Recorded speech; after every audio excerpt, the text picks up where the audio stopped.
G Cloud if you've got a suitable cloud-based product or service. One of the key metrics that's often thrown around is the fact that almost £14 billion has been spent on G Cloud since it first launched. We're now on the 14th iteration, or coming up to the 14th iteration. Another key aspect, which again we think is really relevant to our audience today, is the fact that SMEs are accessing about 40% of this spend. Now that's a lot higher than a lot of frameworks, and it's above the UK government's 33% target. So in that sense, it is quite an SME friendly framework. It is worth pointing out though that there are 5,000 suppliers on G Cloud currently, with many more listings, I think above 30,000. So you've got to stand out from the crowd, and therefore we do think it does make sense to get as much support and advice with your submission as you can, in order to actually make it lucrative for you. And I think there are a large number of businesses, including some who are joining us today, who've never won any business through G Cloud. So it is there to be won, and we think that with the right support and with the right advice, you can make it lucrative for you. Like many frameworks, G Cloud is broken up into different categories. Now these are referred to as lots, as with many frameworks, and the 4 lots for G Cloud 13 are currently lot 1, which is cloud hosting. So that relates to networked resources essentially, that can be purchased to host cloud services or cloud software. That accounts for the smallest amount of spend, 7%, because that is ultimately the narrowest of scopes in terms of what the G Cloud solution can be used for. Lot 2 is cloud software. So that's all about cloud-based applications, varying from things like such as finance systems to video conferencing, any application realistically that runs in the cloud. Lot 3 is for cloud support. So that's setup, maintenance, or any software, any sort of support right from the start of a cloud-based project, from cloud scoping all the way through to sort of cloud support, maintenance for public sector buyers. And that actually accounts for the largest amount of spend on the other end of the spectrum of 60%, probably because of the broad range of services that are on that. Lot 4 is the newish lot. So that only was established for the most recent iteration of G Cloud 13. And that has been ultimately is more of a traditional framework mechanism. So that is not visible on the digital marketplace in terms of the different opportunities, but it does have further competitions that are run through the government procurement gateway. We haven't got any robust spend data for that yet. I think because it's been launched very recently, but it'll be interesting to see how much work is starting to go through that in due course. So there's probably no better way to talk about G Cloud than to give you a quick demonstration. So I'm just going to jump onto my web browser quickly, if you can see that now, where you can see that we land on the digital marketplace, which is also the platform that you can use other frameworks from CCS, such as the Digital Outcomes 6 or DOS 6 framework, which is also live and accounts for more of the traditional procurement activity with further competitions. G Cloud is quite unique in that it doesn't allow further competition. So essentially, if you're on G Cloud, there is no further tender steps that you'll have to take to win business, albeit, as we'll cover shortly, there is I suppose a bigger picture as to how to win work. So just to navigate through then and show you what essentially the buyers will see. So you can see that the buyers have the option to use the contract award service here. And before they come to G Cloud, they are required to produce a list of requirements about what they're looking for. So if I just click onto this, it takes us through to the G Cloud landing page, where I can pick what lot I'm going to be using to navigate through. So just to use a quick example, I'm going to select cloud software to show you how a buyer can navigate through and try and find cloud software that's right for them. You can see first up that there is a very large amount of information there. There are 13,000. Oh, sorry. I was just going to say, we can only see the presentation and not the browser screen. If you can just, yeah, I think. It's worked on our practice earlier, but it's given us probably now 2 seconds. Typical. New share. Screen. Yeah, thanks to Chris Wilson, who just flagged that to everyone. Thanks, Chris. Thank you. Can you all see my screen now, including the? Yeah, brilliant. Okay. Yeah, we've got that now. Apologies. I'll just very quickly show you the landing page again. So G Cloud 13 is accessed via digital marketplace. Click through from here, see the range of lots. Click onto, in this case, lot 2, cloud software. Search for services, And then you can see that there's quite an overwhelming choice there for a buyer who's looking to go and purchase some cloud software. So we've got over 13,000 listings just on this lot alone to choose from.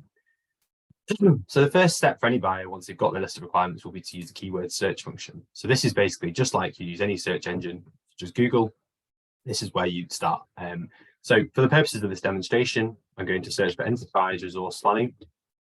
Spell quickly and hit search, and you'll see immediately that the list of options goes down to 720 options. Still quite overwhelming potentially, but certainly a lot less overwhelming than it would have been to go and find what you need. So the first thing to comment upon that's a bit different with G-Cloud compared to other frameworks, and many of you will be familiar with this, is that all of the information that you submit as a tender is up on the system, visible for buyers to navigate through. So if I just click on the very first response here as to what the first option on the list was, you can see that this page is essentially incremental groups listing for their enterprise resource planning solution. Now, broadly, there's 3 types of information or 3 groups of information that are on each company's listing. They have the service, the sort of key service information at the top as a high level, which is used for that keyword search. So essentially a service title, a 50-word or up to 50-word description, up to 10 features, and up to 10 benefits. So basically that is the bit which the keyword search is driven by. And you can see, funnily enough, that this particular supplier has put enterprise resource planning in almost every single feature and benefit, which is probably why they've been the first on the list to be found. But crucially, that's not the only part that's important. So if I scroll down a bit further, you can also then see we've got a very long, see on the scroll bar how long the page is, a very long list of information that gives you all of the details realistically of that service or that piece of software. So lots of detailed service information, which is ultimately entered when you're first applying for G-Cloud as a list of yes, no type questions, multiple choice, or in some cases, short written responses. That information is not found by a keyword search, but is accessed by if I go back to this landing page, is accessed here and can be filtered by buyers down the left-hand side. So quite quickly, they're able to narrow down their search basically to pick be a bit more selective and match up to their requirements that they set out at the start.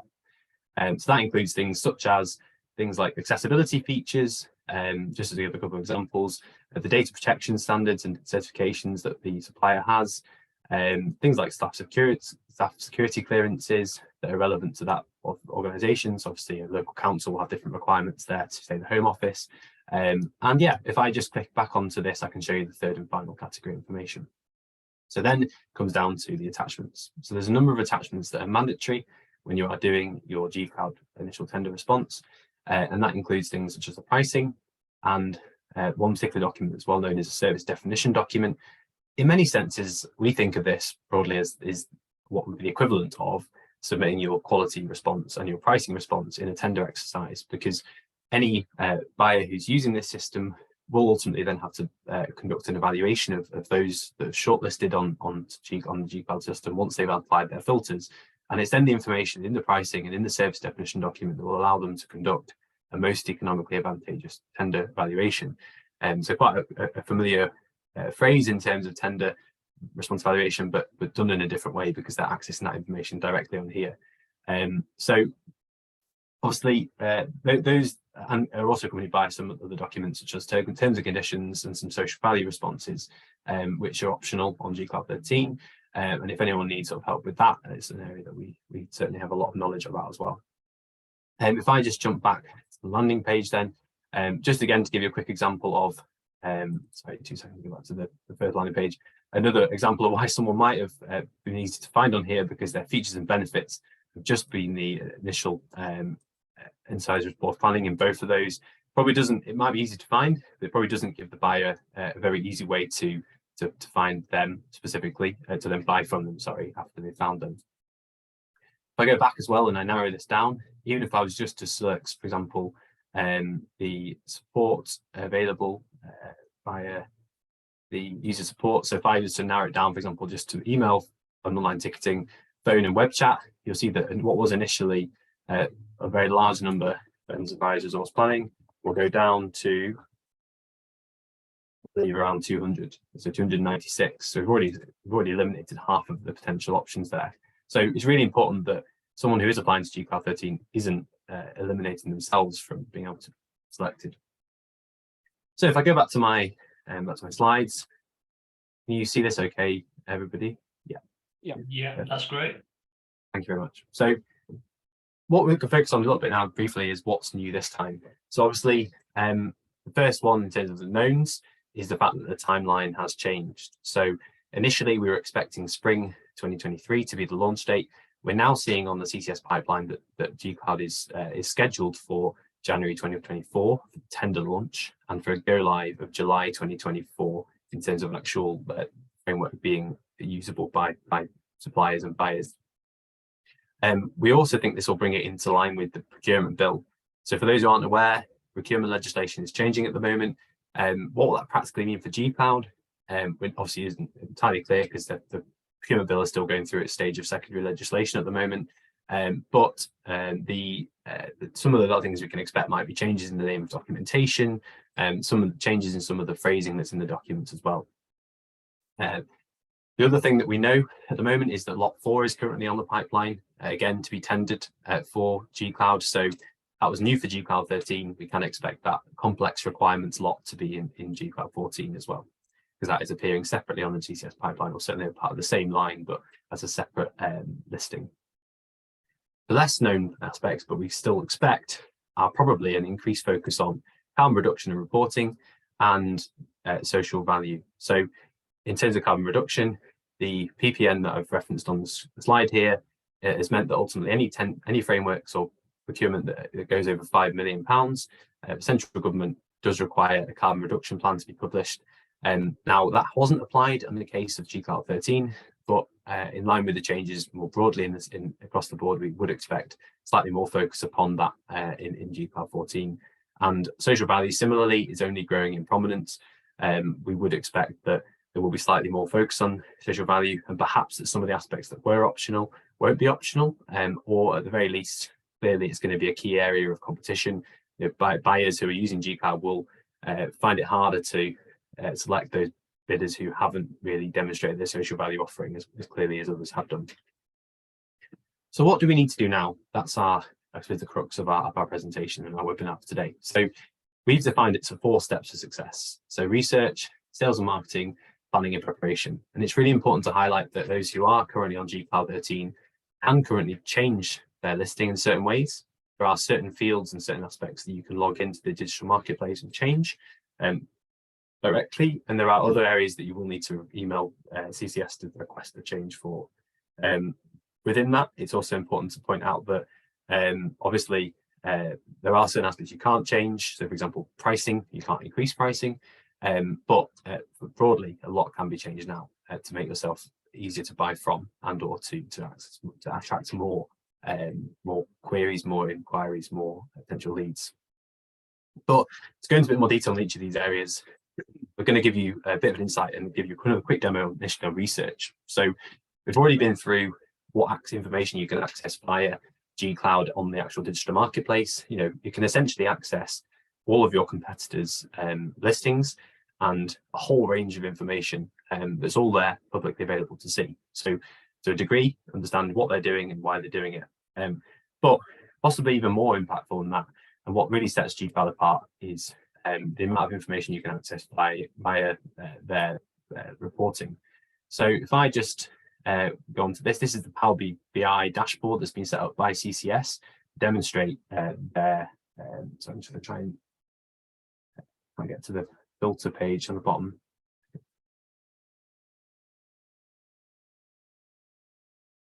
So I'm just trying to move over a page, but I can't access it because of the screen sharing function at the bottom.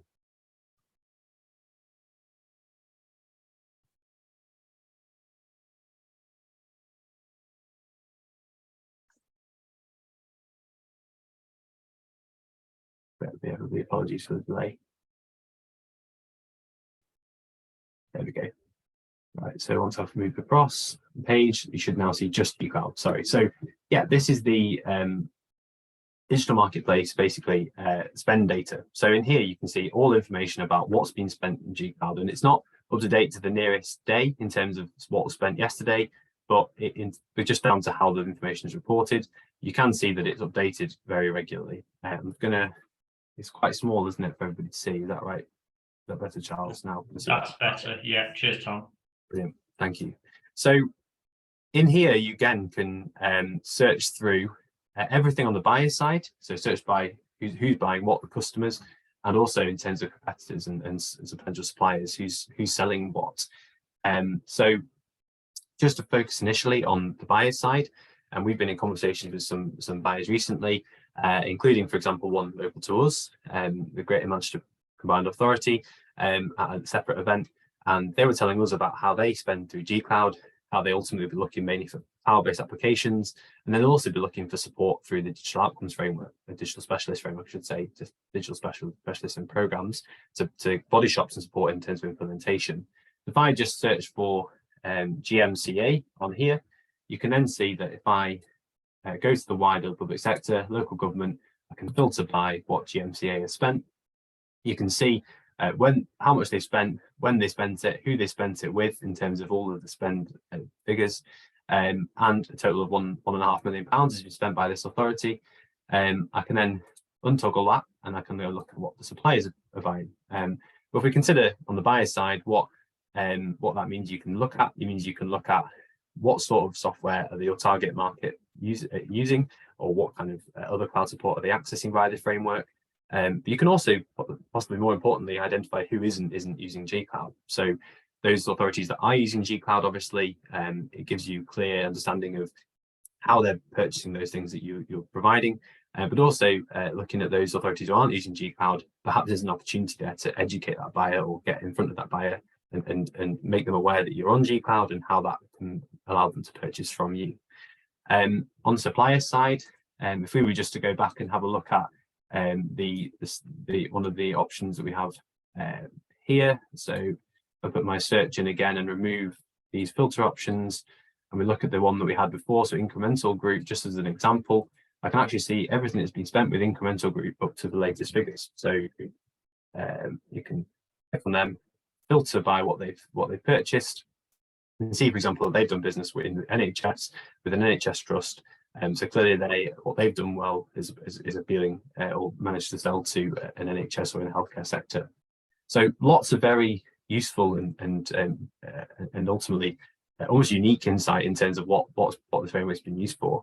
And if you can combine the research element in terms of what data is available here with who's doing well and why they're doing well in different aspects of your product, so knowing who your key competitors are, or certainly going and looking at those who are selling the same sorts of things, who's doing the best, who's not doing so well, and therefore what are they doing well. So looking back at what keywords they're using, what features they're able to demonstrate, and who they're working with, and what sort of target customers they might have that you think you should be dealing with.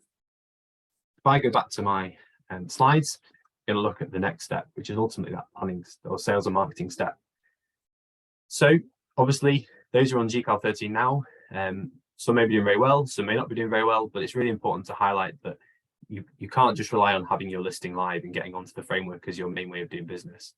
You can see from just one search in quite a narrow category that 720 still options for buyers. So there's still a role in this framework for traditional sales and marketing, whether that be through traditional sort of telemarketing, emails, mailers, etc., building relationships at events, and or getting involved with early market engagement with authorities. All of that is really important in terms of making buyers aware that you're on G-Cloud, and where possible educating them about how G-Cloud works. You can go and have a look at the process by which buyers are using G-Cloud or should be using G-Cloud. There's a buyer's guide, which includes all the steps that a buyer must take. That's really insightful. And you can also access another document, which both of these will be linked in a fact sheet that we're going to provide as an option after this webinar. But there's a guide for how you can market your services through G-Cloud, which again will be linked in that document that we're going to be making available to attendees today.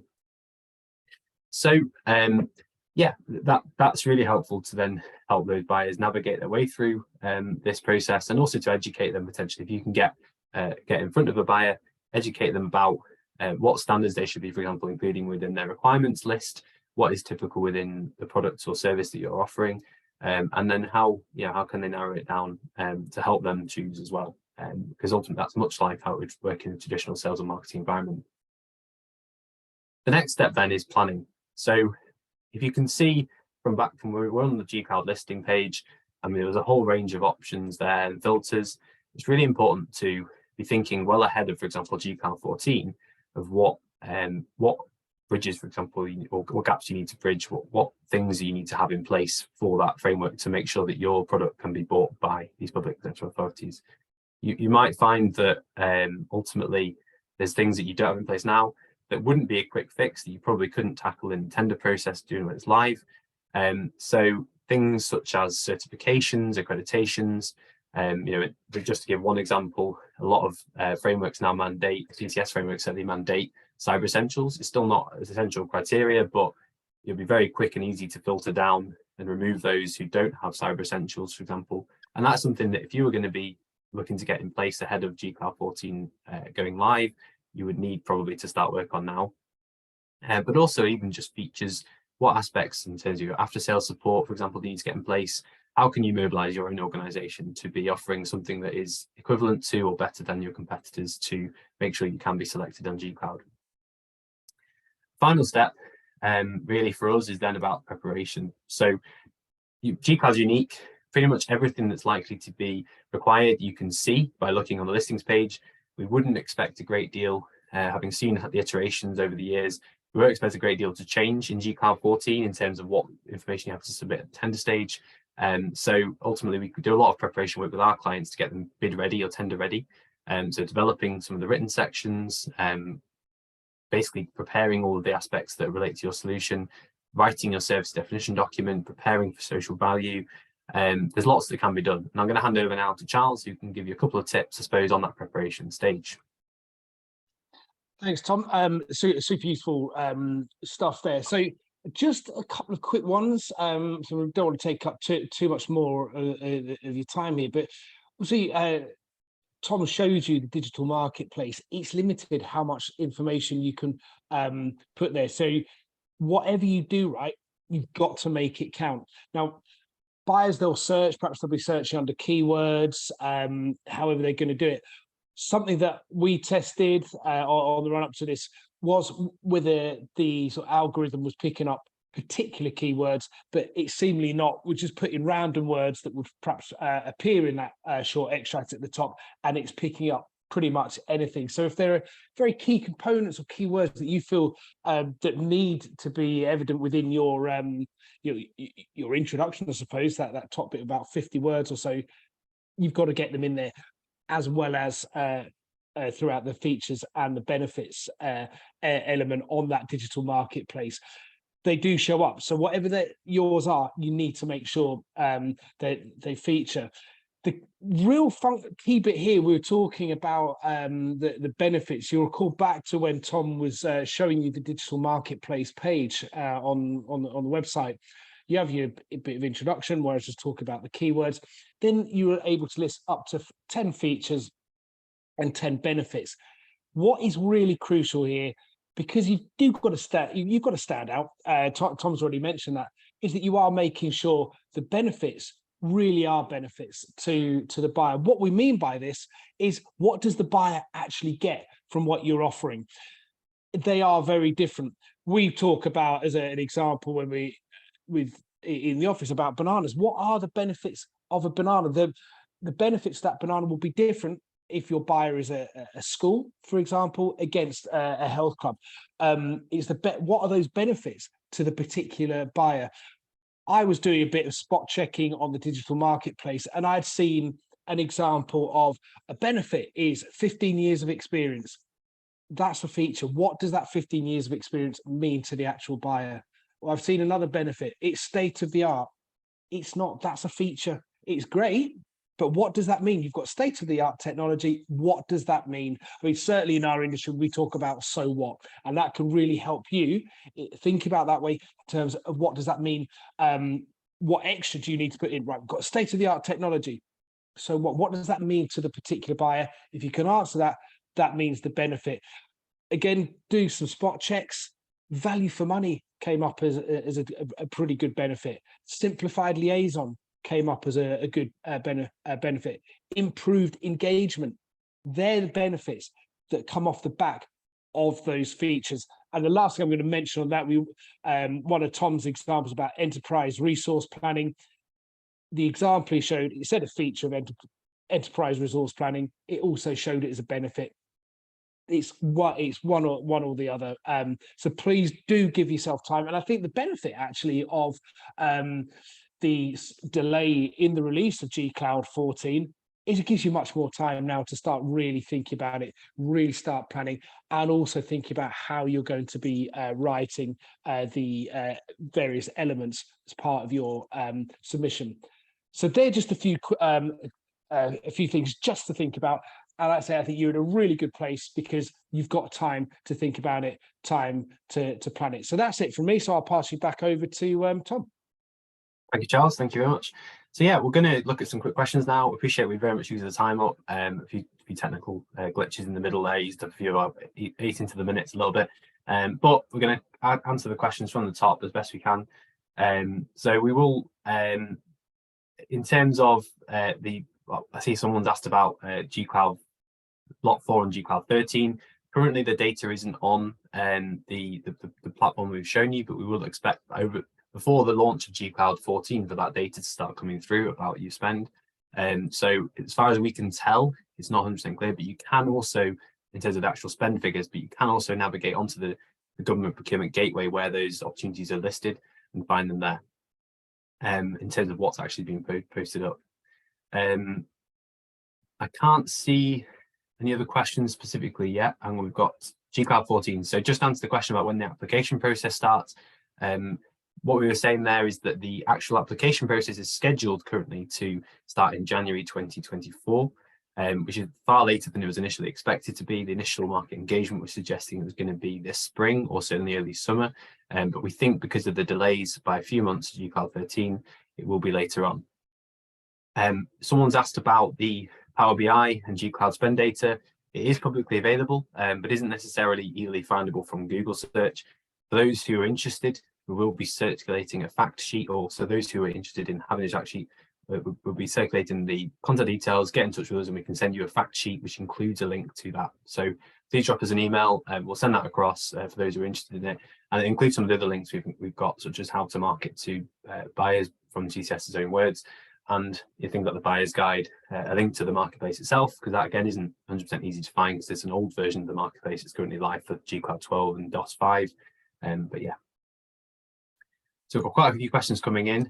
I'm going to do 2 more questions just on the basis of time, really, more than anything. But I would encourage people to post further questions to us by email and or by phone. And we will, certainly be able to just to answer any questions that people have.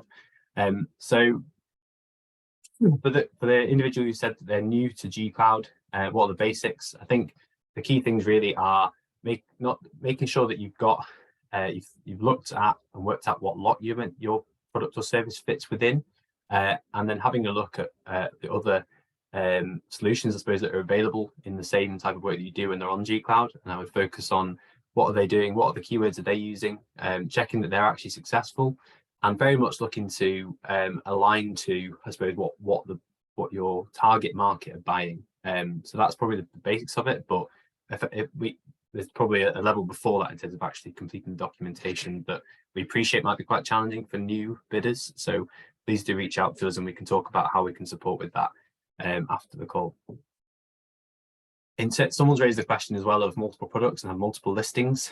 I think we've seen it work differently in different sectors. So apologies and appreciate that's not the clearest of answers, but we know that some will find that it works better to have a single product. We have actually had a client in the waste sector who found it was better to break it up into smaller chunks, based on, I think, how they identify buyers were buying in their market. So I would very much look to align to how buyers buying that software or buying that support. And again, you can identify a lot of that through the research, looking at what's being spent currently on G Cloud. How are people in your marketplace doing business? Some will be doing it in a collated way, some will be doing it in a more broken down way, and probably it will apply differently to different products. Certainly, I know from speaking to some public sector authorities, they would rather have a one-size-fits-all solution, but then at the same time, there's some parts where that just doesn't work because it creates an overly complex requirement and often can then be channeled towards lot 4. It might then be trying to do too much with one solution. There's certainly clarity of what you're offering is really important on G Cloud. We looked at the process in terms of how they ultimately would look to narrow down, the buyer would look to narrow down what they're looking to buy, and so them taking that time to ultimately to filter people out, you need to make sure that everything's very clear about what you're offering. Things like pricing, common mistakes we see are people not putting pricing information onto G Cloud that allows a buyer to really evaluate how much it's going to cost them to run that service, even if they can clarify certain points.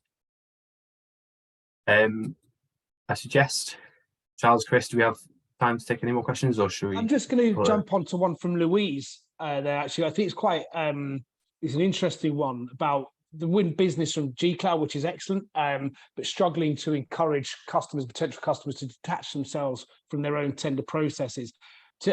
Louis, unless it's the private sector, I think you really will struggle, because Tom mentioned the procurement reform bill. In the public sector, they are governed by, it's like 3 or 4 different types of legislation, depend on like what sector they're in, like utilities, defence, but the main one really is government local authorities, the public contract regulations. If they are going to spend over a certain amount of money on a contract or framework, they have to legally put it out to tender. So that is going to be the thing that is going to stop them kind of going, well, I tell you what, let's not put it out to tender. The only way you would be able to do that is to be able to go right back to something else Tom mentioned about sort of that traditional sales and marketing, is to speak to somebody, like engage with the buyer early on and see if actually what you can provide can be delivered at the cost lower than the financial threshold that would put it out to tender. If they're putting it out and they're going to be spending, whatever it is, what the threshold is, they have to put it out to tender. There's no way getting around it, and unless you can do offer the service for cheaper than that, which is possibly unlikely, or it might just be, even if they are going out for really low value offerings, they may still want to just follow their procurement practice, just purely for, I suppose, their own auditable processes. So hopefully that helps. I know it's not giving you the right answer. Say, oh yeah, just do this. But hopefully that's probably given some clarity around that. Yeah, I think it'll depend, to be specific on what you said there, Charles, as well. It'll depend on the procurement team's own policy in relation to PCR, because this is actually a buying platform that allows large amount of spend. So it will, a government or procurement authority can go to G Cloud with a requirement that's over threshold, but part of the problem that you might be fighting, Louise, is the fact that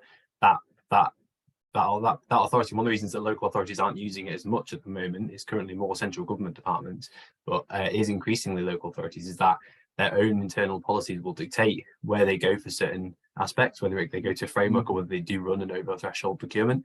So actually, to some extent, it can be a case of advising them that it is a compliant route to market if they follow certain steps. And that's where I suppose the link that we're providing by way of the buyer's guide could even be provided to a public authority with information around how they can use G Cloud. But certainly it's a growing area for those more traditional local authorities, and we'd expect more to be buying through it in future.